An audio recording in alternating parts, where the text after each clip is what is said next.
করাতে গেলে কিভাবে আমাদের নবী সাল্লাল্লাহু আলাইহি ওয়াসাল্লাম জানাজার সালাত আদায় করিয়েছেন, সাহাবায়ে কেরাম কীভাবে জানাজার সালাত আদায় করতেন এবং তাবিগণ কীভাবে জানাজার সালাত আদায় করতেন তা জানা এবং সেভাবে আমাদের বাস্তবায়ন করা দরকার। আসুন আমরা সেই পদ্ধতিগুলো ধারাবাহিকভাবে জেনে রাখার চেষ্টা করি। 1 নম্বর বিষয়, মৃত ব্যক্তি যিনি মারা গেলেন তিনি কি নারী না পুরুষ, এটা ইমামের জানতে হবে। যদি মৃত ব্যক্তি পুরুষ হন তাহলে ইমাম সাহেব দাঁড়াবেন মাথা বরাবর, আর যদি মৃত ব্যক্তি নারী হন তাহলে ইমাম সাহেব দাঁড়াবেন তার মাঝ বরাবর, মানে একজন ব্যক্তির মাঝ বরাবর বলে মাজাই হয়, তাই না, কোমর বরাবর দাঁড়াবেন। এটি রাসূল সাল্লাল্লাহু আলাইহি সাল্লাম এর সাহাবী এবং রাসূল সাল্লাল্লাহু আলাইহি সাল্লামের নিজের থেকে প্রমাণিত একটা আমল। এই জায়গাটাতে আমাদের সমাজে একটা ভুল আছে। আপনারা দেখবেন আমাদের সমাজের যতগুলো জানাজার সালাত হয়, মৃত ব্যক্তি পুরুষ হোক অথবা নারী হোক, ইমাম সাহেব সব সময় কোন বরাবর দাঁড়ান? মাঝ বরাবর। এটা একটা ভুল। আচ্ছা, এটা যে ভুল তার দলিলটা আমরা জেনে নিই। মুসনাদে আহমদ হাদিস নাম্বার 13114, রাসূলের সাহাবী আনাস ইবনে মালিক রাদিয়াল্লাহু আনহু রাসূলের মৃত্যুর পর যে কোনো একজন সাহাবী মারা গেছেন, তো ইমাম হয়েছেন আনাস ইবনে মালিক। তিনি ইমামতি করে জানাজা সালাত আদায় করেছেন। প্রথমে তার কাছে একজন পুরুষ মৃত ব্যক্তির জানাজার খাট রাখা হলো, তিনি মাথা বরাবর দাঁড়ালেন। হাদিসের ইবারত হলো ফাকামা ইনদা রাসিহি, তিনি ওই পুরুষ মৃত ব্যক্তির মাথা বরাবর দাঁড়িয়ে জানাজা সালাত আদায় করালেন। অন্য এক সময় একজন মহিলা মারা গেল, এই মহিলা ব্যক্তিকে জানাজার খাটে প্রস্তুত করে আনাস ইবনে মালিকের সামনে পেশ করা হলো। আনাস ইবনে মালিক রাদিয়াল্লাহু তাআলা আনহু ফাকামা ওয়াসাতাহা, এই মৃত মহিলার জানাজার সালাত আদায় করানোর সময় তিনি তার মাঝ বরাবর দাঁড়িয়ে ইমামতি করে সালাত আদায় করালেন। এ হাদিসের বর্ণনাকারী আবু গালিব আল খাইয়াত তিনি বলছেন, তিনি একজন তাবী, তিনি বলছেন আমি তাকে জিজ্ঞেস করলাম, আপনি পুরুষ ব্যক্তির জানাজা সালাত আদায় করানোর সময় মাথা বরাবর দাঁড়ালেন, আর মহিলা ব্যক্তির জানাজা সালাত আদায় করার সময় মাঝ বরাবর দাঁড়ালেন, এটা ভিন্ন করলেন কেন? তখন তিনি বলছেন, কেন করেছি শোনো, এটার কারণ হলো আমি রাসূল সাল্লাল্লাহু আলাইহি ওয়াসাল্লামকে এভাবেই আদায় করাতে দেখেছি। ইহফাজু, তোমরা মুখস্থ করে নাও, এটাই হলো রাসূলের সুন্নাত। তাহলে আমরা একটা নিয়ম পেলাম, এটা ইমামের জন্য, সাধারণ মুসল্লিদের জন্য না, ইমামের জন্য। যদি পুরুষ মাইয়েত হয় মাথা বরাবর দাঁড়াবেন, আর যদি মহিলা মাইয়েত হয় তাহলে মাঝ বরাবর দাঁড়াবেন। এটা রাসূল সাল্লাল্লাহু আলাইহি ওয়াসাল্লাম এবং সাহাবীদের একটি সুন্নাত। তা এই জায়গাতে আমাদের সমাজের ভুলটা কি? আমাদের সমাজের ভুল হলো নারী পুরুষ সবাই যে লোক মারা যাক মাঝ বরাবর দাঁড়ায়, এটা একটা ভুল।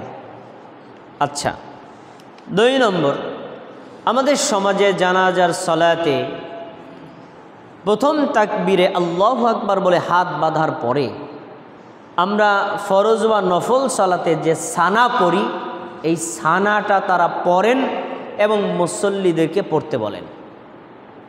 এটা একটি ভুল। ফরজ সালাত, সুন্নাত সালাত, ওয়াজিব সালাত, নফল সালাত, এই সালাতগুলোতে রাসূল সাল্লাল্লাহু আলাইহি ওয়াসাল্লাম এবং সাহাবীদের থেকে আল্লাহু আকবার বলার পর সানা পড়া স্পষ্ট দলিল দ্বারা প্রমাণিত আছে, কিন্তু জানাজার সালাতে আল্লাহু আকবার বলে হাত বাঁধার পরে সানা পড়ার কোনো দলিল নেই। তারা যে আমলটা করেন কোথা থেকে? মুসান্নাফে ইবনে আবি শাইবায় কয়েকটা দলিল আছে যেখানে উল্লেখ করা যে সাহাবী আনাস ইবনে মালিক বলেন, আমি জানাজা সলাত আদায় করলে প্রথমে আল্লাহু আকবার বলে হামিদুল্লাহ, আল্লাহর প্রশংসা করি। এখন ওনারা বলছেন হামিদুল্লাহ, আমি আল্লাহর প্রশংসা করি, তো সানাও তো আল্লাহর একটা প্রশংসা, অতএব এই সানা পড়া যাবে। তাহলে তারা দলিল দিলেন আল্লাহর প্রশংসা করার, কিন্তু পড়ছেন কি সানা। এখন এই হামিদুল্লাহ দ্বারা উদ্দেশ্য কি, সানা না অন্য কিছু? আমরা সহিহ মুসলিমের আরেকটা হাদিস থেকে বের করতে পারি।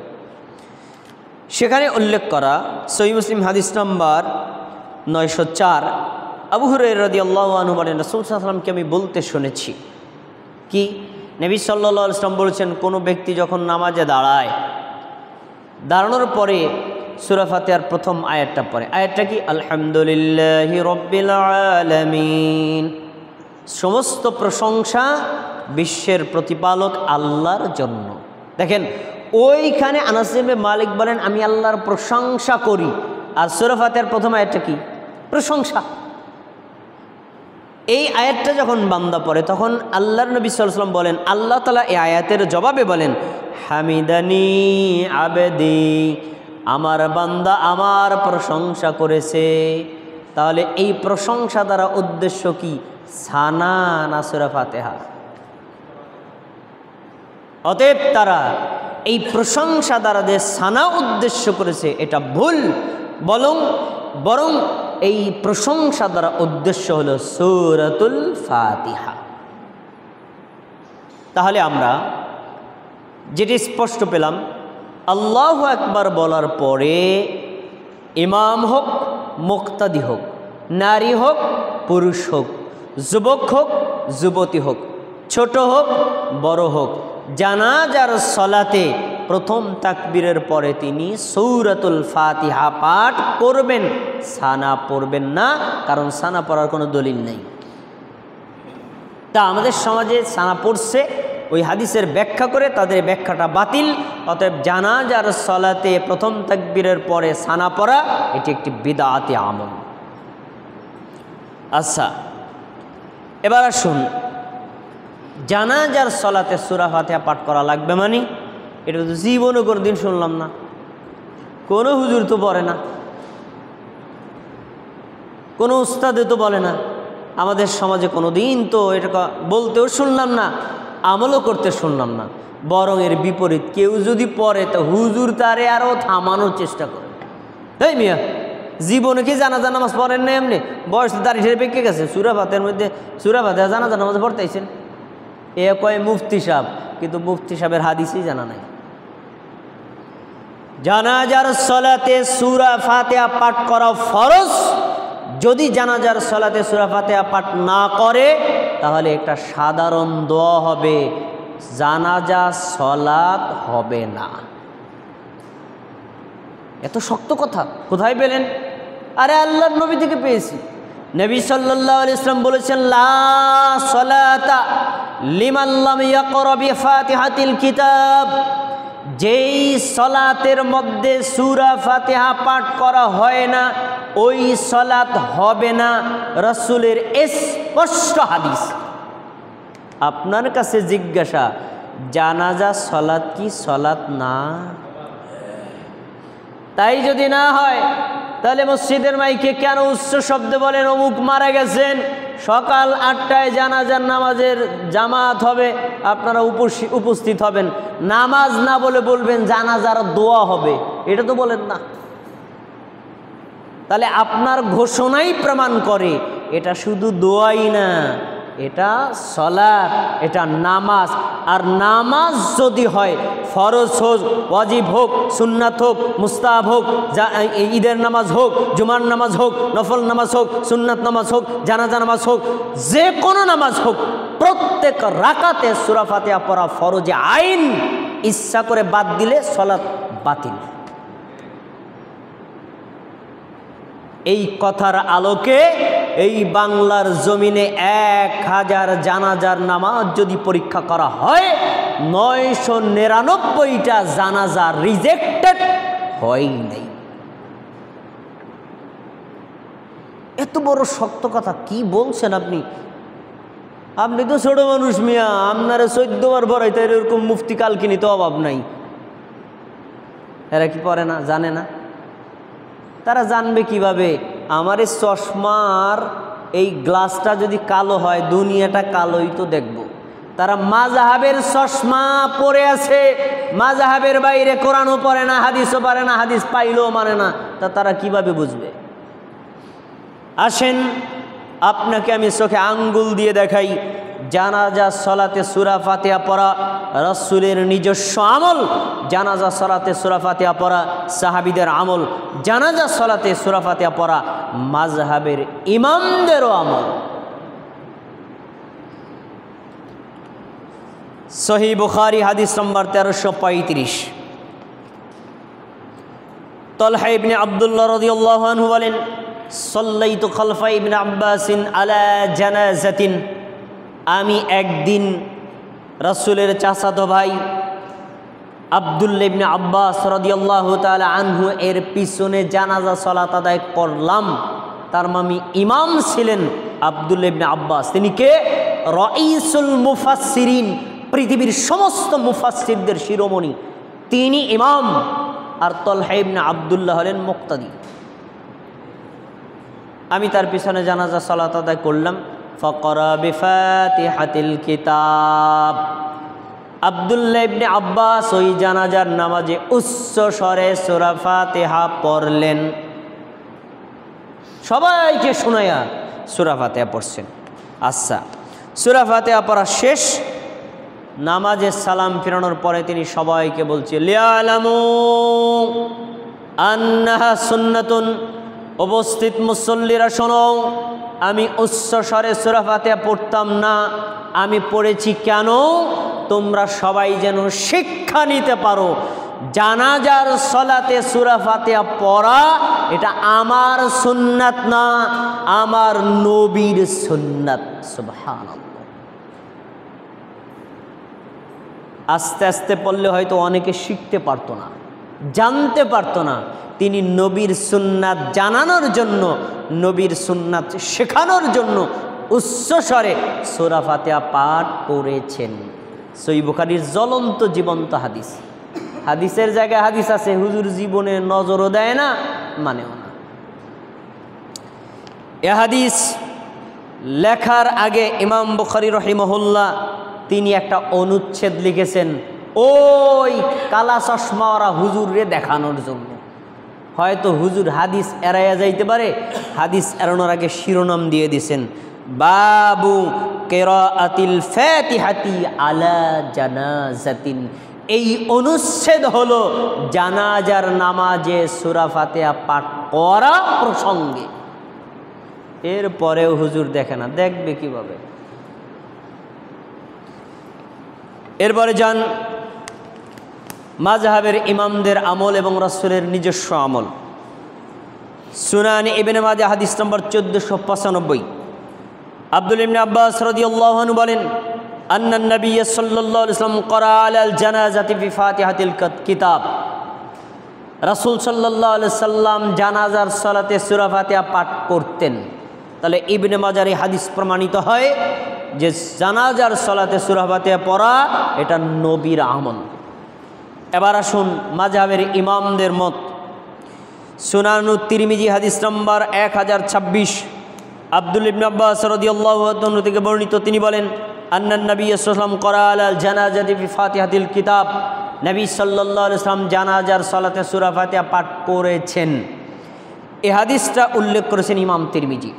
ইমাম তিরমিজি উল্লেখ করার পরে বলছেন, এইখানে বর্ণিত এ হাদিসের সনদটার মধ্যে একজন বর্ণনাকারী আছেন মুনকারুল হাদিস, অতএব এ হাদিসটা গ্রহণযোগ্য না। মানে তিরমিজিতে বর্ণিত যে সনদ, এই সনদে রাসূল থেকে প্রমাণিত যেটা, এটা সঠিক না। কিন্তু তিনি বলছেন অসহিহু আন ইবনে আব্বাস, কিন্তু আব্দুল্লাহ ইবনে আব্বাসের নিজে যে সূরা ফাতিহা পড়েছেন এই হাদিসটার সনদ সহিহ। তিনি বলছেন কি, মিনাস সুন্নতি আল কিরাআতু আলাল জানাজাতি বিফাতিহাতিল কিতাব। একটি গুরুত্বপূর্ণ সুন্নাহ হলো জানাজার সালাতে সূরা ফাতিহা পাঠ করা। আচ্ছা, এবার শুনুন মাযহাবের ইমামদের মত। কে কে বলছেন একথা? মাযহাবের ইমামদের মধ্যে রয়েছেন এই চারজন। এক হলো আব্দুল্লাহ ইবনে মুবারক, 2 ইমাম ইসহাক, 3 ইমাম শাফিঈ, 4 ইমাম আহমদ। এই 4 জন ইমাম বলেছেন জানাজার সালাতে সূরা ফাতিহা পাঠ করতে হবে। 4 জন।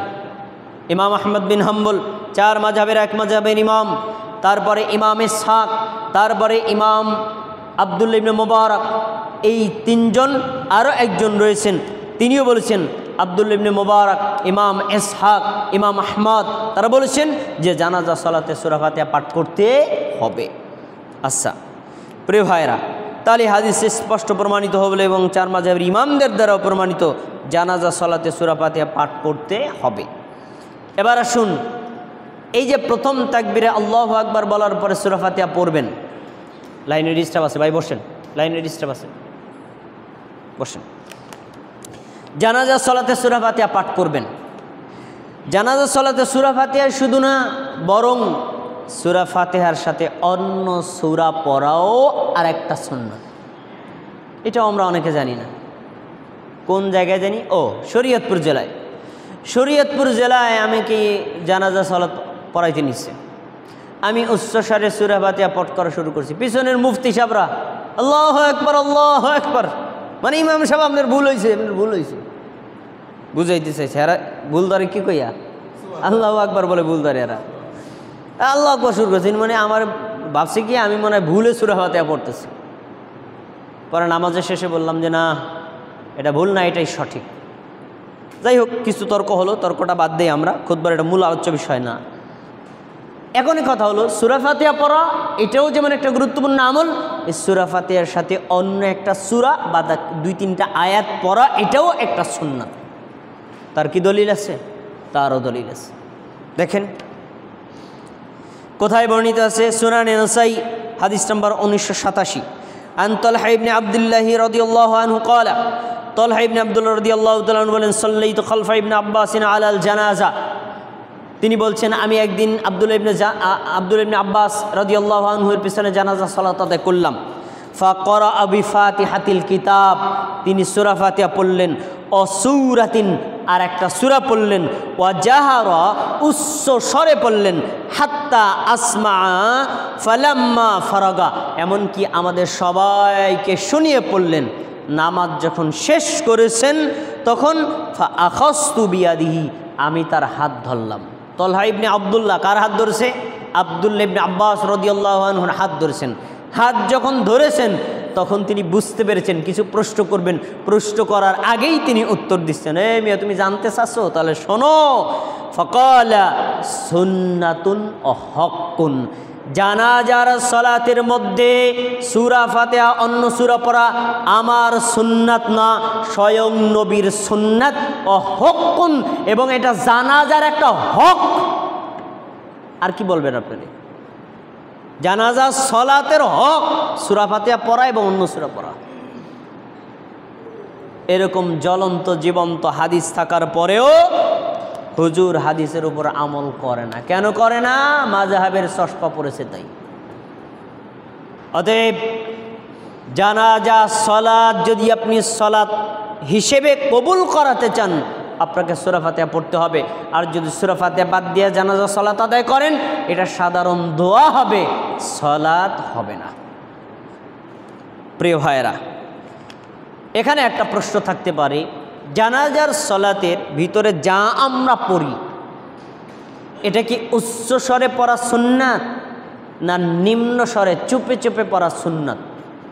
উত্তর, নিয়মিতভাবে চুপে চুপে পড়বেন, মাঝে মাঝে উচ্চস্বরে মুসল্লিদেরকে শুনিয়ে পড়বেন, এটাই সুন্নাত।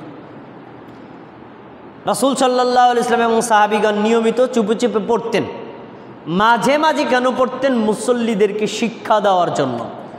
তো বাংলার জমিনে অধিকাংশ মুসলমান জানেই না জানাজার সালাতে কোন তাকবীরের পরে কি পড়তে হয়, এজন্য তাদেরকে শেখানোর জন্য মাঝে মাঝে না, বেশিরভাগ সময় শুনিয়ে পড়াটাই উত্তম, যাতে তারা শিখতে পারে। আচ্ছা, এবার জানাজার সালাত 4 তাকবীরে আদায় করা যায়, 5 তাকবীরেও আদায় করা যায়। আমাদের সমাজে যে 4 তাকবীর দেওয়া হয় এটা বিশুদ্ধ, এটা সহিহ হাদিস দ্বারা প্রমাণিত, এটি সঠিক। আমরা এই 4 তাকবীরে পড়তে পারি, কোনো সমস্যা নেই। যেহেতু 4 তাকবীরে পড়াটা সহি, অতএব এই 4 তাকবীর পরিবর্তন করে 5 তাকবীর করা দরকার নাই। সহি থাকলে সহি, ব্যাস। এটা কোথায় আছে দলিল? সহিহ বুখারী হাদিস নম্বর 1245। আবু হুরায়রা রাদিয়াল্লাহু আনহু বলেন, আন্না রাসূলুল্লাহ সাল্লাল্লাহু আলাইহি ওয়াসাল্লাম নাআন নাজাশিয়া ফিল ইয়াউমিল্লাযী মাতা। রাসূলের জামানায় ইথিওপিয়া, বর্তমানে দেশটার নাম ইথিওপিয়া, সেই সময় ছিল হাবাসা। এই হাবাসা বা ইথিওপিয়ার যিনি বাদশাহ ছিলেন তিনি ছিলেন খ্রিস্টান। তবে তিনি ওখানে থেকে আমাদের নবীর কথা শুনে বিশ্বাস করেছেন, ঈমান এনেছেন, এজন্য তিনি হয়েছেন মুসলমান।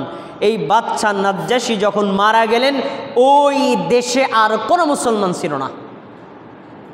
এজন্য নবী সাল্লাল্লাহু আলাইহি ওয়াসাল্লাম মদিনায় থেকে, সৌদি আরবে থেকে তিনি মসজিদে ঘোষণা করছেন, আমার সাহাবীরা শুনে রাখো, ইথিওপিয়ার বাদশাহ নাজ্জাশী মারা গেছেন, তিনি মুসলমান, আমাদের দিনী ভাই, কিন্তু তার জানাজার পড়ার মতো কোনো মুসলমান নাই, এখান থেকে আমাদের যাওয়ার মতো পরিবেশ নাই, আসো আমরা এই ঈদগাহের মাঠে দাঁড়াও, আমরা এখনই এখান থেকে তার জন্য জানাজা সালাত আদায় করব। রাসূল সাল্লাল্লাহু আলাইহি ওয়াসাল্লাম সেই ইথিওপিয়ার বাদশাহ তার জানাজার সালাত 4 তাকবীরে মদিনায় থেকে আদায় করলেন। সুবহানাল্লাহ। এখান থেকে একটা শিক্ষা আমাদের বের করতে হবে। আমার দিকে সবাই তাকিয়ে কথাটা শুনুন। লাশ কোথায়? আফ্রিকার ইথিওপিয়ায়। আর নবী জানাজা পড়াচ্ছেন কোথায়? মধ্যপ্রাচ্যের সৌদি আরবের মদিনায় মসজিদ নববীর সামনে। তাহলে লাশ হলো দূরে, জানাজা পড়ছেন এখানে। এত দূরে লাশ রেখে জানাজা পড়া যাবে কিনা, যেটাকে আমরা বলি গায়েবানা জানাজা? উত্তর, রাসূল সাল্লাল্লাহু আলাইহি ওয়াসাল্লাম যেই পরিস্থিতিতে পড়েছেন, এই পরিস্থিতি যদি বর্তমানে তৈরি হয় তাহলে গায়েবানা জানাজা পড়া যাবে, কিন্তু ওই পরিস্থিতিতে না পড়লে গায়েবানা জানাজা পড়া যাবে না। উদাহরণ, এই মাদারীপুর জেলার কালকিনি উপজেলার একজন সুসন্তান, যাকে নিয়ে আমরা গৌরব করতে পারি, কিন্তু নামটাও আমরা তার জানি না। আজকে নামটা জেনে নেন, খলিলুর রহমান বিন ফজলুর রহমান রহিমাহুল্লাহ। আল্লাহ তার কবরটাকে জান্নাতুল ফেরদাউসে পরিণত করুন, বলেন আমিন। তিনি একজন সালাফি বিদ্বান ছিলেন, আমাদের চাইতে 1000 গুণ জ্ঞানী ছিলেন। তার লেখা বই আছে, অনুবাদ বই আছে। এই খলিলুর রহমান রহিমাহুল্লাহ তিনি ঢাকা থেকে স্পিডবোটে যখন পদ্মা পার হচ্ছিলেন, স্পিডবোটে অ্যাক্সিডেন্টে তিনি মারা গেছেন, মৃত্যুবরণ করেছেন, কিন্তু তার লাশটাও খুঁজে পাওয়া যায় নাই। তার স্বজনরা তালাশ করেছে কিন্তু পায় নাই।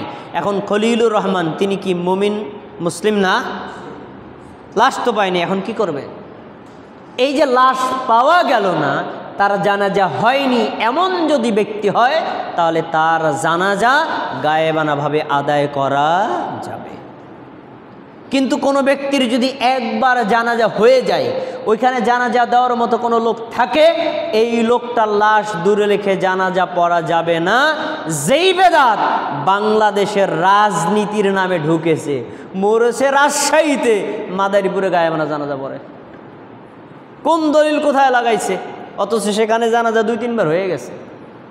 এই হাদিস দিয়ে ওই গায়েবানা জানাজা পড়া যাবে না।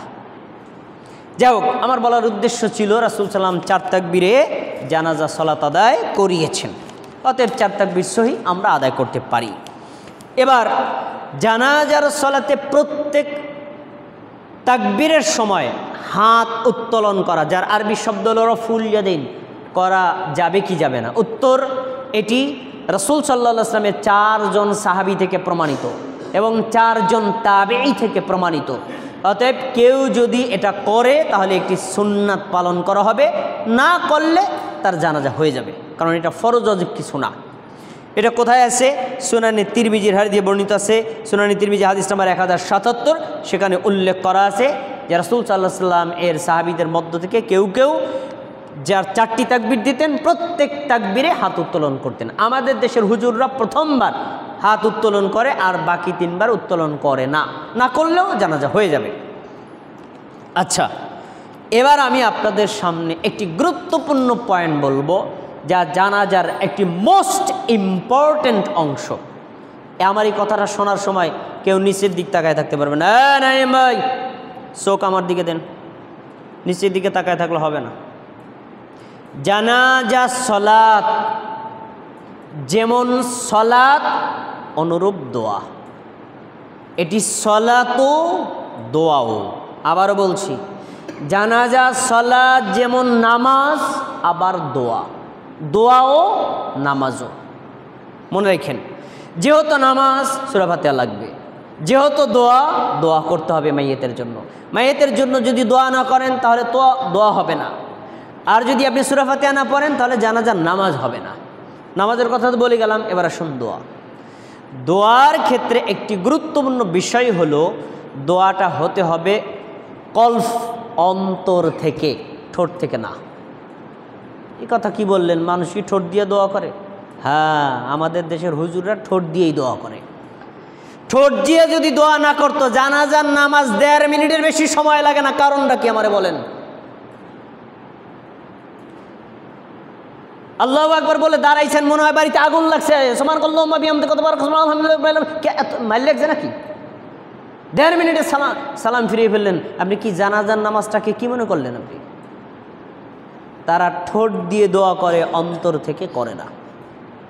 অথচ জানাজার সলাত এই মৃত ব্যক্তির পৃথিবী থেকে চলে যাওয়ার সময় এক আনুষ্ঠানিক সর্বশেষ দোয়া।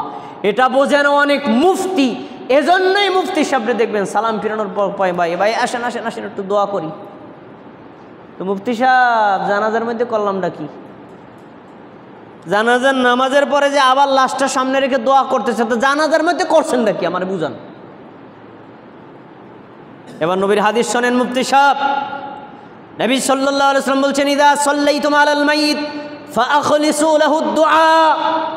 মৃত ব্যক্তির যখন জানাজা সালাত আদায় করবা, তখন তোমরা অন্তর থেকে ইখলাসের সাথে, আন্তরিকতার সাথে দোয়া করো।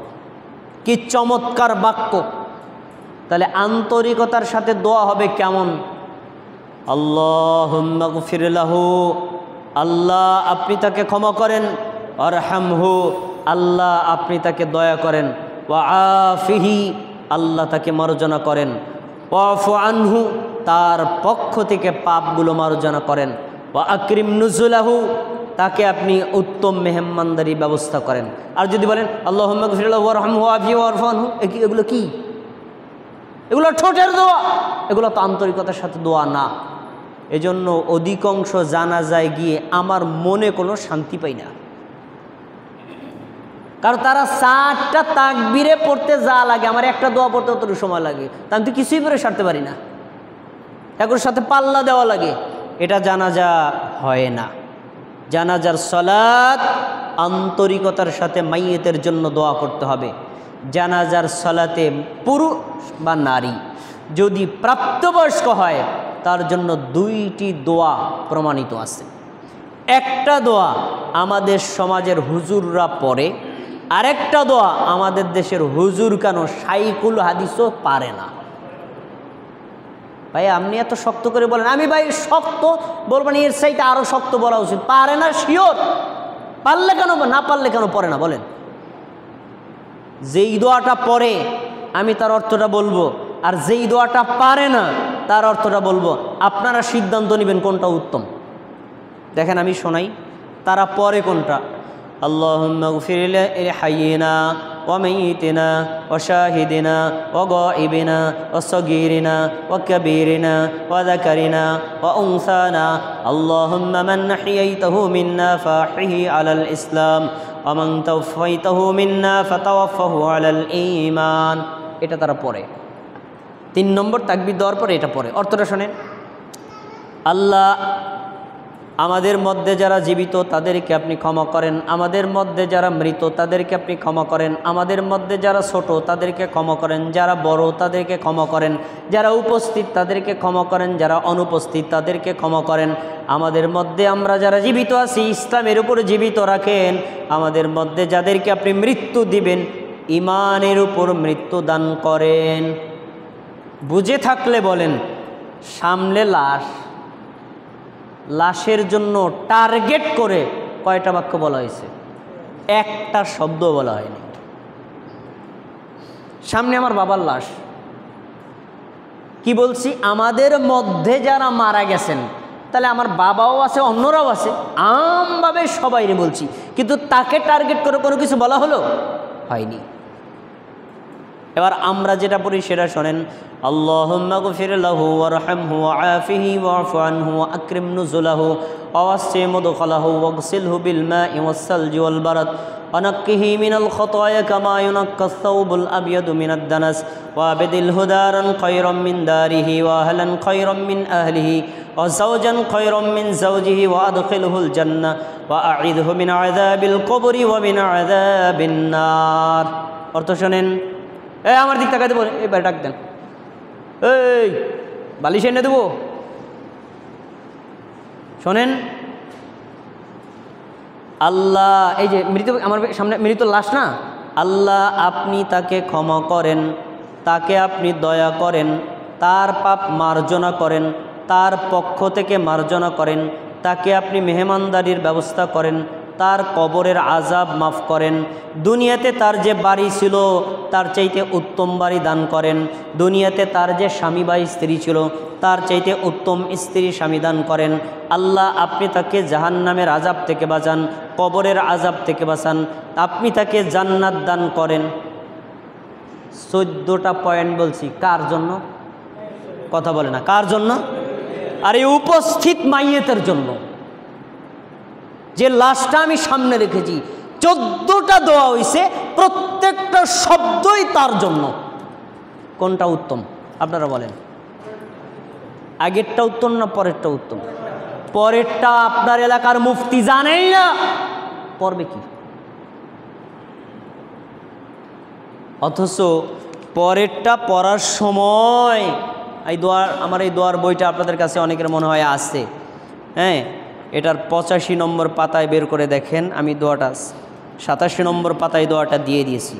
এই দোয়াটা উল্লেখ করার পরে আমি তখন উল্লেখ করছি, এখানে উল্লেখ করছি, এর ভিতরে একজন বর্ণনা করছে আউফ ইবনে মালিক। এই আউফ ইবনে মালিক রাদিয়াল্লাহু আনহু বলেন, আমি জানাজার নামাজ নবীর পিছনে পড়লাম, এই দোয়াটা ওই মাইয়েতের জন্য পড়তে শুনলাম। তাহলে নবীকে আসতে পড়ছে না জোরে পড়ছে? জোরে পড়ছে, শুনলাম। তা এই যে দোয়াটা নবী পড়ছে, আমরা আরবি ভাষা বুঝি না, তাই আপনাদের বাংলায় বুঝিয়ে বলা লাগলো। আউফ ইবনে মালিক উনি কি আরবি অর্থ বোঝে নাকি বোঝে নাই? বুঝে নাই। এই আউফ ইবনে মালিক রাদিয়াল্লাহু তাআলা আনহু বলেন, সেই দিন ওই মাইয়েতের জন্য এই দোয়াটা আমার নবীর মুখ থেকে শোনার পর আমার আকাঙ্ক্ষা হলো, হাত্তা তামান্নাইতু আন আকুনা যালিকাল মাইয়িত, ওই দিন লাশটা যদি আমি হতাম, আমার চাইতে সৌভাগ্য আর কেউ হতো না।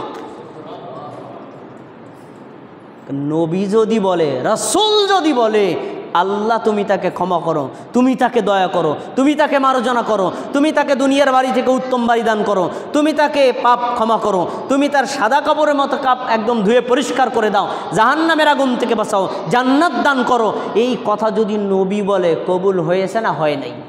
বলছে ওই দোয়াটা যদি আমি পাইতাম তাহলে আমি জীবনটার ধন্য মনে করতাম। তাহলে জানাজার সলাতে যত দোয়া পড়া হয়, এর চাইতে শ্রেষ্ঠ কোনো দোয়া আসমানেও নাই, জমিনেও নাই। কিন্তু হুজুর জানেই না। দুঃখ রাখবেন কোথায়? যারা এই দোয়াটা পারেন না, আমার এই বইটা থেকে মুখস্থ করে নেবেন। কোনো হুজুরের জন্য নির্ভর করে নয়, নিজে নিজের বাপ মায়ের জানাজা সলাত আদায় করাবেন। আমারে ডাক দিতে পারেন, শহীদ ভাই আইসেন, কিন্তু পড়াবেন আপনি মিয়া। সব কিছু হুজুরে দিয়ে চালাইবেন কেন? নিজের কিছু জানার দরকার আছে না? জানাজার সালাত শেখার জন্য ওই দোয়াটা বইটা নিয়ে নেবেন, এখানে নিয়মটাও দেওয়া আছে। অতএব জানাজার সালাতের এই দোয়াটা মোস্ট ইম্পর্ট্যান্ট একটা অংশ। এই জানাজার সালাত আমরা এভাবেই এই দোয়া দিয়ে পড়ব, আন্তরিকতার সাথে দোয়া করব। কবুল করার মালিক কে? আল্লাহ সুবহানাহু ওয়া তাআলা। সবশেষ, জানাজার সালাতে মৃত ব্যক্তিদের জন্য পুরুষ মুসল্লিরা যেমন জানাজায় অংশগ্রহণ করবে, নারীদেরও অংশগ্রহণ করা জরুরি। আপনারা এখন অনেকে হয়তো আমার দিকে বড় চোখে তাকিয়েছেন, কি বলছেন? মহিলারা জানাজার নামাজ পড়বে? আমার জন্মের পর তো জীবনে কোনো দিন দেখি নাই। আপনি জন্মের পরে দেখেন নাই, হাদিস তো পড়েন নাই। জন্ম দিয়ে কি হাদিস ধর্ম প্রমাণিত হবে না? জানাজার নামাজে পুরুষ মুসল্লিরা যেমন উপস্থিত হতে পারে, নারীরাও উপস্থিত হতে পারে, ইসলামী শরীয়তের অংশ। রাসূল সাল্লাল্লাহু আলাইহি ওয়াসাল্লামের একজন জান্নাতের সনদ পাওয়া সাহাবী, তার নাম সাদ বিন আবি ওয়াক্কাস রাদিয়াল্লাহু আনহু। তিনি মারা গেলেন। সেই সময় আমাদের নবী ছিলেন না, নবী মারা গেছেন আরও আগেই। সাদ বিন আবি ওয়াক্কাস যখন মৃত্যুবরণ করলেন, তখন হাদিসের ইবারাত আয়েশা রাদিয়াল্লাহু আনহা বলেন যে আরসালা আজওয়াজুন নবী সাল্লাল্লাহু আলাইহি ওয়াসাল্লাম, নবী সাল্লাল্লাহু আলাইহি ওয়াসাল্লামের একাধিক স্ত্রী তখন জীবিত।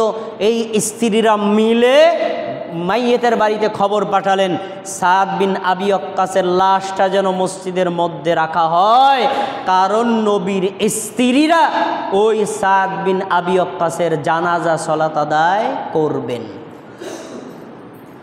কোথা থেকে বলছি? আহলে হাদিসগুলো লেখা কিতাব। আরে না রে ভাই, সহিহ বুখারী হাদিস নাম্বার 2297, সহিহ বুখারীর হাদিস, রাসূল সাল্লাল্লাহু আলাইহি সহিহ মুসলিমের হাদিস, সহিহ মুসলিমের হাদিস 2297, নবী সাল্লাল্লাহু আলাইহি ওয়াসাল্লামের স্ত্রীরা জানাজা সালাত আদায় করেছেন। তো নবীর স্ত্রীরা যদি পড়তে পারে, আমার স্ত্রী পড়তে পারে না? আপনার স্ত্রী পড়তে পারে না? হুজুরের কাছে কইল, হুজুরের তো চোখ তো কপালে উঠবে, ওরে আল্লাহ কি কর, মহিলারা জানাজা সালাত আদায় করবে। অথচ এই হুজুরের সামনে ওই মহিলার যে আত্মীয় মারা গেছে, সেই আত্মীয়র জন্য কান্নাকাটি করতে করতে মহিলার মাথার কাপড় পরছে, গলার কাপড় পরছে, বুকের কাপড় পরছে, মাটি দিয়ে গড়াগড়ি করছে। এটার ব্যাপারে হুজুরের কোনো আপত্তি নাই। জানাজা নামাজে পর্দার সাথে দাঁড়াবে, হুজুরের আপত্তি। কি বুঝতে পেরেছেন? না না না না না, মহিলারা জানাজা নামাজ পড়তে পারবে না, বেপর্দা হবে। আর ওই মহিলারা এই মৃত ব্যক্তির জন্য কান্না করতে করতে বেপর্দা হয়ে যাচ্ছে, হুজুরের কোনো কমেন্ট নাই। হুজুর ধর্ম কেমন বুঝছে বুঝেন।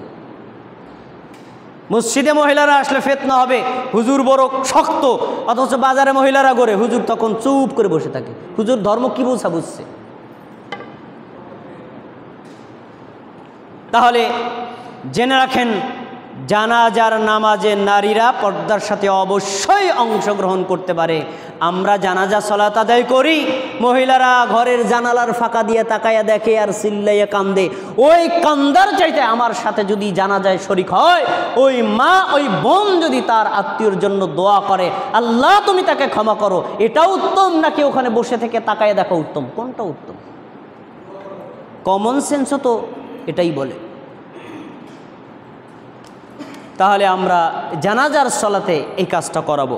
সবশেষ, জানাজার সালাতের মধ্যে কিছু বিদাত আছে, এই বিদাতগুলো আমাদের জানা দরকার এবং এগুলো সর্বতভাবে ত্যাগ করতে হবে। জানাজার সালাতে 1 নম্বর বিদাত হলো, আমাদের দেশের হুজুররা বলবে, এ ভাই আপনারা আরবিতে নিয়ত যারা পারেন পড়বেন, যারা পারেন না বাংলায় নিয়ত করবেন। এই ইমামের পিছনে 4 তাকবীরের সাথে এই মাইয়েতের জন্য জানাজা সালাত আদায় করছি, আল্লাহু আকবার। হুজুর যদি তাৎক্ষণিক ধরা যায়, হুজুর 100 বছর সময় দিলাম, এই নিয়ত কোথায় আছে? হুজুর কোনো দিন খুঁজে পাবে না। তো বলবেন হুজুর বাংলায় তো পাবে না, তা আরবিতেও পাবে না, নাই তো। জানাজা বলেন, ফরজ বলেন, ওয়াজিব বলেন, সুন্নাত বলেন, মুস্তাহাব বলেন, কোনো ইবাদতের নিয়ত মুখে পড়া হাদিসেও নাই, কোরআনেও নাই। এগুলো হলো হুজুরদের বানানো থিওরি। বাট কোনো নিয়ত মুখ দিয়ে পড়া যাবে না। জানাজার মাঠে দাঁড়িয়েছেন, যেখানে প্রতিদিন আপনি সেখানে উপস্থিত হন না, কেন উপস্থিত হয়েছেন? মাইয়েতের জানাজার জন্য। অন্তরের খবর আল্লাহ জানে। আল্লাহরে মনে করাই দেবে না, আল্লাহ একটু তাকায় তাকায় দেখো, কালকে নি কলেজের মাঠে দাঁড়াইছি জানাজার জন্য, তোমার তো চোখ নাই, একটু দেখো। মনে করানোর জন্য দেখাই দরকার নাই, আল্লাহ জানে।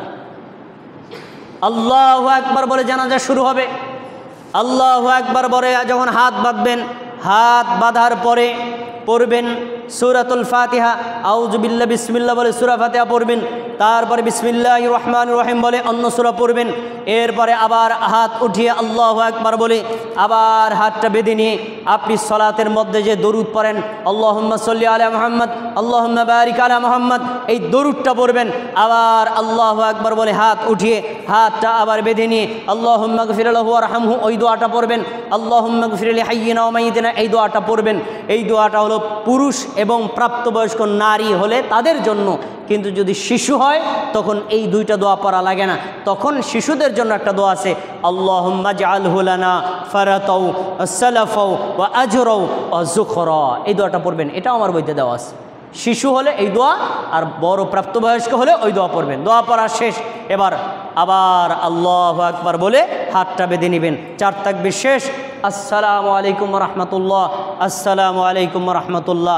এই যে জানাজার পদ্ধতি বললাম, এটা নবীর পদ্ধতি, সাহাবীর পদ্ধতি, তাবেঈর পদ্ধতি, 4 মাযহাবের ইমামদেরও পদ্ধতি। এর বাইরে যে পদ্ধতি আমরা হুজুররা বানায় এনেছি, এটা ইসলামী শরীয়তের পদ্ধতি না।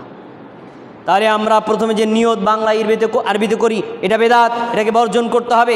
পুরুষ মৃত ব্যক্তির মাঝ বরাবর দাঁড়ানো, এটা একটা বেদাত, এটাকে বর্জন করতে হবে। 3 নম্বর, জানাজা সলাতে সূরা ফাতিহা অন্য সূরা না পড়া, এটা একটা বেদাত। অবশ্যই জানাজা সলাতে সূরা ফাতিহা অন্য সূরা পড়তে হবে। আর 4 নম্বর হলো শেষ 3 তাকবীরের রফুল ইয়াদাইন না করা। আপনি হয়তো বিশেষ কোনো কারণে করতে পারেন না, কিন্তু আপনি যদি ইচ্ছা করে ছেড়ে দেন, একটা সুন্নাত ছুটে যাবে। কেন ছেড়ে দিবেন? প্রত্যেক তাকবীরের সময় আপনি 2 হাত উঠাবেন। এরপরে জানাজা সলাতে নারীদের শরীক হতে না দেওয়া, এটা একটা বেদাত। তারপরে 7 নম্বর, জানাজা শেষে উচ্চ স্বরে কালেমা পাঠ করা। জানাজা শেষ করুন আশহাদু আল্লা ইলাহা ইল্লাল্লাহ, না, সালাম ফিরেছি, এখন শুধু চুপ থাকার হলো সঠিক বিধান। আর কোনো শব্দ মুখ দিয়ে পড়া যাবে না। এখন শুধু কবরের কথা, মৃত ব্যক্তির হালাতের কথা চিন্তা করতে হবে, এটাই হলো সুন্নাত। তারপরে দাফনের পূর্বে অথবা দাফনের পরে সম্মিলিত মোনাজাত করা, এটা একটা বেদাত। একটু কথা বলে নেই, আমি আপনাদের 1 মিনিটের কষ্ট দিচ্ছি, শুনুন। আমাদের এসে দেখবেন জানাজা সলাৎ শেষ করার পরেই লাশকে সামনে রেখে, ভাই আপনারা তো চলে যাবেন, এখন মোনাজাতটা করে নিই। মোনাজাত করলেন, জানাজার মধ্যে কি করছেন? এই যে মোনাজাত জানাজা করার পরে আবার করা হয়, এটি একটি বেদাত, এটি হাদিস দ্বারা প্রমাণিত না। আবার কিছু কিছু জায়গা আছে লাশটাকে দাফন করার পরে আবার সম্মিলিত মোনাজাত করে, ওইটাও বেদাত। তো ওই বেদাত যারা করে তাদেরকে বললে একটা দলিল দেয়। দলিলটা কোথায় আছে? আবু দাউদে। দলিলে কি উল্লেখ করা? রাসূল সাল্লাল্লাহু আলাইহি ওয়াসাল্লামের একজন সাহাবী মারা গেছেন, তাকে দাফন করা হয়েছে। দাফন করার পরে নবী সাল্লাল্লাহু আলাইহি ওয়াসাল্লাম উপস্থিত সাহাবীদের বলছেন, ইস্তাগফিরু লিআখিকুম ফাইন্নাহু ইউসআলুল আন। আমার সাহাবীরা, এই মৃত ব্যক্তির জন্য তোমরা আল্লাহর কাছে ক্ষমা চাও, কেননা এখন তাকে প্রশ্ন করা হবে, যেন সেন প্রশ্নের উত্তরগুলো সে দিতে পারে। তাহলে যে ইস্তাগফিরু, তোমরা ক্ষমা চাও, এই হাদিসের এইটুকু দ্বারা তারা বলতে চায় এই যে নবী ক্ষমা চাইতে বলছেন, তাহলে আমরা মোনাজাত করে ক্ষমা চাচ্ছি। কিন্তু বিষয়টা আসলে এরকম না। নবী সাল্লাল্লাহু আলাইহি ওয়াসাল্লাম যার যার মতো দোয়া করতে বলেছেন। আর দোয়ার ভাষাটা কি হবে? যার যার মতো। আপনি, আপনার বাবা, আপনার মা, আপনার আত্মীয় স্বজন মারা গেছেন, কবরে মাটি দেওয়া শেষ, আপনি কবরের পাশে দাঁড়িয়ে বলবেন যে আল্লাহুম্মা সাব্বিতহু আলাল ঈমান, আল্লাহ আপনি তাকে ঈমানের উপর অটল রাখেন আর তার প্রশ্নটাকে সহজ করে দেন। আল্লাহুম্মা গফির লাহু, আল্লাহ আপনি তাকে ক্ষমা করে দেন। ওয়াসাব্বিতহু আলাল ঈমান, তাকে ঈমানের উপর অটল রাখেন। মানে ওই 3টা প্রশ্নের উত্তর যদি দিতে পারে তাহলে সে ঈমানের উপর অটল থাকবে, আর দিতে যদি না পারে অটল থাকবে না। এজন্য নবী সাল্লাল্লাহু আলাইহি ওয়াসাল্লাম একথা বলেছেন, যার যার মতো, তুমি তোমার মতো, আমি আমার মতো, হাত না তুলে না, তোমরা এই কথা বলবা, আল্লাহুম্মা গফির লাহু, আল্লাহ তুমি তাকে ক্ষমা করো, ওয়াসাব্বিতহু আলাল ঈমান, আল্লাহ তুমি তাকে ঈমানের উপর অটল রাখো। মানে 3টা প্রশ্নের উত্তর যেন দিতে পারে সেই তৌফিক তুমি তাকে দান করো। এই হলো জানাজা সালাত কেন্দ্রিক বিশুদ্ধ পদ্ধতি। আজকে আমরা যতটুকু জেনেছি আমরা এভাবেই সঠিকভাবে জানাজার সালাত আদায় করার চেষ্টা করব। আল্লাহ তাআলা আমাদের সবাইকে তৌফিক দান করুন।